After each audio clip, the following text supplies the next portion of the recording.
Ano sa pagkakilala mo rito sa kay Ginoong Morales? Noon pong magkakasama kami niyan, isa po siyang magaling na investigador. Hmm. Kaso nga lang po, noon lang pong last hearing, doon ko lang po nalaman na yung kanyang PDS ay meron pala siyang hindi na-disclose. At medyo, dati po sampalataya ako sa kanya, pero ngayon hindi na eh.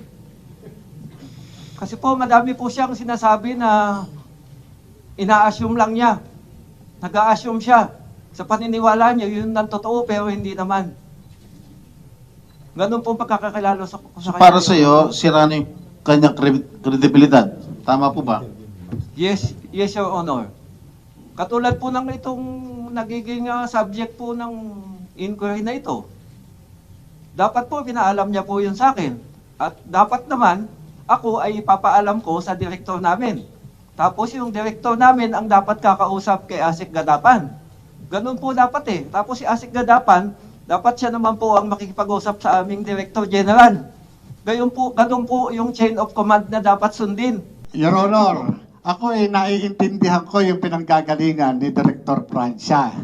Dahil kung magsasabi siya ng totoo, yung mga nganib yung kanyang posisyon. Your Honor, ganito, no? Hindi po pwede na hindi alam ni Director Francia yung trabaho namin. Kasi siya yung direktang boss ko. This person has been charged of violation of Article 180 of the Revised Penal Code, which is still pending before the Metropolitan Trial Court, Branch 4 in San Fernando, Pampanga.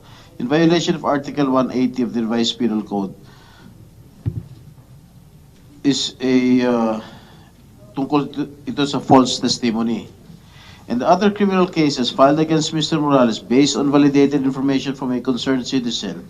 If this is true, estafa pending before the Metropolitan Trial Court, Pasig City, slight physical injuries pending before Branch 72, Pasig City.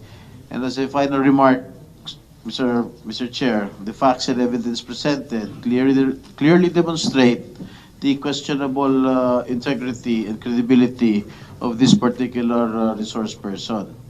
And the same evidence refutes all accusations against the Philippine Drug Enforcement Agency and its current leadership. And the statements given by this particular resource person against the agency and its current leadership are evidently perjurious, defamatory, and outright false.